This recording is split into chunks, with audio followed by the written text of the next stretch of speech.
Hi good morning, Radhe Radhe. তোমরা সবাই কেমন আছো? আশা করি তোমরা খুব ভালো আছো আর আমিও খুব ভালো আছি। চলে এসেছি আজকে একটা ছোট্ট নতুন ব্লগ নিয়ে, নতুন দিনে। টিএসটি দত্তা ফ্যামিলি সবকে স্বাগত।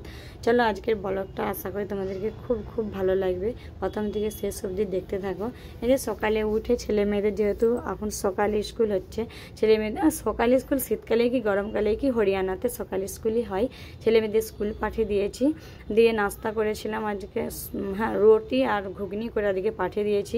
দিয়ে স্নান টান করে পুজো করে প্যাঞ্জামা কেচে এখানে আমি এই যে পান্তা খেতে চলে এসেছি। দাদাভাই চলে গেল দোকানে, উনিও মটর আলুর সবজি দিয়ে মুড়ি খেয়ে গেছে। ওনাকে বললাম পান্তা ভাত খেয়ে যাও, কিন্তু ও বললো না আমি বিলকুলই পান্তা ভাত খাবো না, আমার দোকানে বসলে খুব ঘুম পাই। এখানে আমি ভাবলাম দুটোই পান্তা ভাত আছে, খেলে আর পান্তা ভাত খেতে আমার খুবই ভালো লাগে। আর আমার মতন পান্তা ভাত খেতে কাকে কাকে ভালো লাগে তোমরা অবশ্যই কমেন্ট করে জানাবে। এত গরমে টকটক পান্তা ভাত খেতে খুব ভালো লাগে। আর এখানে খুব গরমের সময় তো এই জামাটা আমি টেনে দিয়েছি, বোতামটা খুলে গেছে, তার জন্যই বোতামটা আমি এই যে ঠিক করছি। আর এমনি তো হরিয়ানাতে খুব খুব গরম পড়ে, অতিরিক্ত গরম একদম, কি বলবো, এতটাই গরম পড়ে। চলো রান্নার দিকে চলে এসছে, যে রান্না বসে দিয়েছি। আর আজকে কি রান্না করব চলো প্রথম থেকে শেষ অবধি তোমরা ব্লগটা দেখতে থাকো।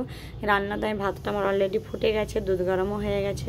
এখানে আমি উচ্ছে সিদ্ধ করতে দিয়েছি, আর উচ্ছেটাও সিদ্ধ হয়ে হয়ে এসছে, একটু পরে জলটা ঝরাতে দিয়ে দিতে হবে।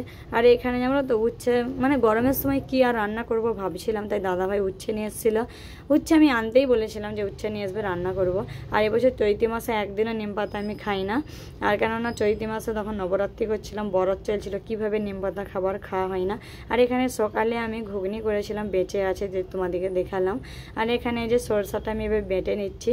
সরষাটা বেটে নিচ্ছি কেন, রান্নাই করব। চলো কি রান্না করে দেখাচ্ছি। এখানে আম দিল শুকনো করে, আর দেশ থেকেই নিয়ে এসেছিলাম আমসুটোগুলো। আমটা একটু জলে ভিজাতে দিয়ে দিয়েছি, দিয়ে এখানে ডালটা জলে দিয়ে দিয়েছি। দেখো ডালটা সিদ্ধ হতে হতে বেশ আমার কাজ এইদিকে হয়ে যাবে। আর এই গামলাটা তো আমার খুবই ভালো লাগে, এরকম একটা গামলা কিনবো করছি জানো তো, আর একদম কিনাই হচ্ছে না। এখানে কড়াই তেল দিলাম, দিয়ে যে উচ্ছের জলটা ঝরে যেতে উচ্ছেটা এই যে ভাইতে দিয়ে দিচ্ছি, দিয়ে এখানে আবার দুবারা চলে যাবো সরষাটা বাটতে। আর এখানে উচ্ছেটা ভাইতে দিয়ে, উচ্ছে খেতে তো আমার খুবই ভালো লাগে, সঙ্গে দুটো পোস্ত দিয়ে দিলে না আরও সুন্দর লাগতো খেতে। আমাকে যে কোনো ভাজা ভুজিই না আমার পোস্ত দিলে খুব ভালো লাগে, তাদের বেগুন ভাজাই বলো আর আলু ভাজাই বলো, খুব সুন্দর লাগে। আর এখানে আমি এতটা রিক্সে রান্না করছি কি বলবো, গ্যাসের পাইপটা আমার দেখলে কি হাল, পুরো একদম পুড়ে গেছে একদম, তবুও এত রিক্সে রান্না করছি। দাদা ভাইয়ের টাইম মিলছে না, আমারও টাইম মিলছে না, কিন্তু এইটা আগে করা দরকার, হয়নি। ওই যে এখানে সরষা বাটা হয়ে গেল, উচ্ছেও আমার ভাজা হয়ে গেল। এখানে জলটা গরম করতে দিয়েছি ডালে দেবো বলে, আজকে গরম জল করে করেই আমি রান্নাটা করলাম, কেননা সে সকাল থেকে উঠেছি তখন থেকে লাইট নেই। চলো তোমাদেরকে দেখাবো, এখনও লাইট আসেনি, দেখো এখনও লাইট আসেনি। এত গরমে এত লাইট যাচ্ছে কি বলবো, সবার ঘরে এসি চলছে না, তার জন্য খুব খুব লাইট যাচ্ছে। আর এখানে এখানে জানো তো বাইরের দেশে যে দেখো 5 ফোড়ন বাজে জোয়ান দিয়ে, দাদাভাইকে তাই বলছে তুমি জোয়ান দিয়ে আনো কেন, বলে জোয়ান খাওয়া খুব খুব ভালো, আর কেননা জোয়ান খেলে হজমের কাজ করে, তার জন্য জোয়ানটা মিশিচ্ছে ভালো। আমি বারণ করেছিলাম কিন্তু ও বলে না, বলে না জোয়ান মিশিয়ে দিবে। দিয়ে এখানে ডালটা পাল্টাতে চলে এসেছি আমি, এই যে ডালটা এই যে একটু আমি ডাবই করে আগে দিয়ে দিলাম, কেননা সব ডালটা দিলে তো এমন ছিটকে আসে কি বলবো, ভয় লাগে। আর এখানে আমি কড়াই তেলটা দিয়ে ফ্রিজে চলে এসেছি খুলতে, সেই কখন লাইট গেছে সকালে, এখন অবধিও লাইট আসার নাম নাই। দেখো ফ্রিজ বন্ধ, সব সবজি ফবজি জল পড়ছে ফ্রিজ থেকে। আর উচ্ছে এটাই মানে ছোলাগুলো আছে, ছোলাগুলো ভাবছিল সিদ্ধ করতে দেবো, তা বললাম না সিদ্ধ করতে দেবো না। এখানে আমি ফ্রিজে যে সরষা বেটে রেখেছিলাম না, ওইটা এখানে আমি মাছ আনতে এসেছি। এখানে আন্টিদের ঘরে হরিয়ানাতে থাকি তো, ওরা এমনি বাঙালি বলে আমরা মাছ মাংস খেতে বারণ করেছিল। মাংসটা তো আমরা খুব কমই খাই, তবু মাছটা একটু অতটুকু খাওয়া হয়েই যায়। আর এখানে আমার মেয়ে তরমুজের আইসক্রিম বানাতে দিয়ে স্কুলে গেছে, ও তো জানে লাইট থাকবে না বলে এখানে জল হয়ে যাচ্ছে আইসক্রিমটা। এখানে এই যে মাছটা রেখেছিলাম, কাঁচা কাঁচা মাছ ফ্রিজে রেখে রান্না করলে তো ভালো লাগে, আর ভাজা মাছ রেখে দিয়ে না আমাকে ভালো লাগে না। যে আমার রান্না বান্না কমপ্লিট হয়ে গেল। এখানে আমার ছেলে মেয়ে স্কুল থেকে চলে এসছে, এসে এই যে দেখাচ্ছে যে দেখো আজকে ভালো নাম্বার নিয়ে এসেছি আমি, সুন্দর।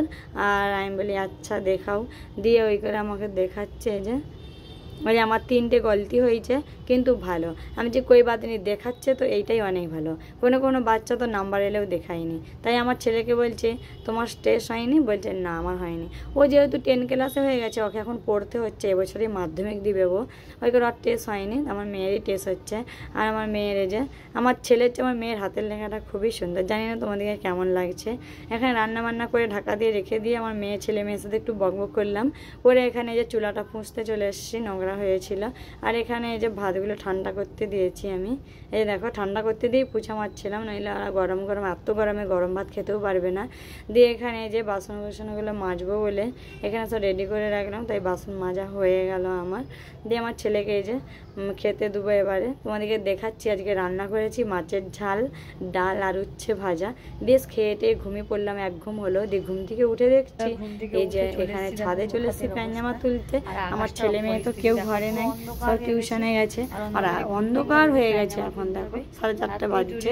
4:30টার সময় অন্ধকার হয়ে গেছে। দেখো মেঘ ধরেছে এত। আমার তো হঠাৎ ঘুমটা ভেঙে গেল যে মেঘটা এতটাই ডাকছে, কি বলবো। থেমে গেল, খুব ঝড়ও দিচ্ছে আর মেঘও ডাকছে। আর আমার মুখের অবস্থা তোমরা দেখে বুঝতে পারছো, দেখেই তোমরা বুঝতে পারবে যে ঘুম থেকে উঠে এসেছি। আর মেঘের ঘোর দেখো কেমন, হ্যাঁ দেখো এত মেঘ ধরেছে। কিন্তু হরিয়ানাতে এতটাই মেঘই ধরে, জানি না, বৃষ্টি তো হয় না, খুব কম বৃষ্টি হয়। আজকে বৃষ্টি হলে তো খুব মজা এসে আর ভালো লাগবে। মানে একটু ঠান্ডা ওয়েদারে ঘুমটা হবে ভালো। একটু সত্যি এত লোক এসি চালাচ্ছে, ভগবানের কি কুদরতি। একটু জল হলেই পুরো বিলকুল এসি করে দেয়। এই যে দেখো বলতে না বলতে টিপ টিপ করে বৃষ্টিটা পড়ছে।